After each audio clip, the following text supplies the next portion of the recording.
आणि आता नवीन वर्ष म्हटलं की त्याचं स्वागत रांगोळ्यांनी करायलाच हवं आणि खास गुढीपाडव्याला खास परंपरा जपली जाते ती चैत्रांगणाची। हे चैत्रांगण काय असतं आणि या रांगोळीचं महत्त्व काय त्याची महती आणि माहिती देत आहेत ख्यातनाम वृत्तनिवेदिका स्वाती कुलकर्णी। पाहूयात। नमस्कार, तुम्हा सर्व रसिक प्रेक्षकांना गुढीपाडवा आणि हिंदू नवीन वर्षाच्या खूप खूप शुभेच्छा। चैत्र शुद्ध तृतीया ते वैशाख शुद्ध तृतीया म्हणजेच अक्षय तृतीयेपर्यंत अन्नपूर्णा ही देवी घरातल्या देव्हाऱ्यातल्या पाळण्यात विराजमान होते आणि तिच्या स्वागतासाठी म्हणून दारात रांगोळी काढली जाते।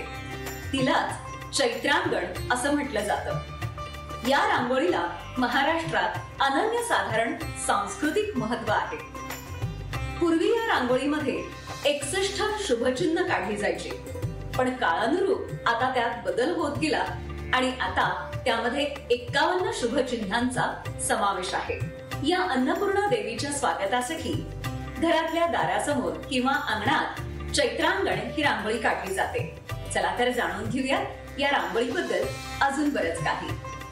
ही आहे मी काढलेली चैत्रांगणची रांगोळी। चैत्रांगणच्या रांगोळीची सुरुवात ही आंब्याच्या पानाचं तोरण काढून केली जाते। त्याच्या खालोखाल श्रीराम प्रसन्न किंवा तुम्ही तुमच्या कुलदेवतेचं नाव लिहू शकता। त्याच्या दोन्ही बाजूला स्वस्तिक हे शुभचिन्ह काढलं जातं। त्याच्या खालोखाल देवघर काढलं जातं आणि त्या देवघरात अन्नपूर्णा देवी किंवा तुमच्या कुलदेवतेचं चित्र किंवा विठ्ठल रखुमाईचं चित्र रेखाटलं जातं। आपली भारतीय संस्कृती ही समृद्ध गोष्टींनी भरलेली आहे।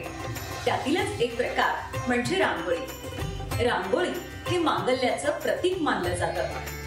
असं अनन्यसाधारण महत्त्व असलेली चैत्रांगण ही रांगोळी आपणही दारात काढूयात, अन्नपूर्णा देवीचं स्वागत करूयात आणि तिचा शुभ आशीर्वाद, तिची कृपादृष्टी आपल्या सगळ्यांवर सतत बरसत राहू दे हीच ईश्वर चरणी प्रार्थना करूयात।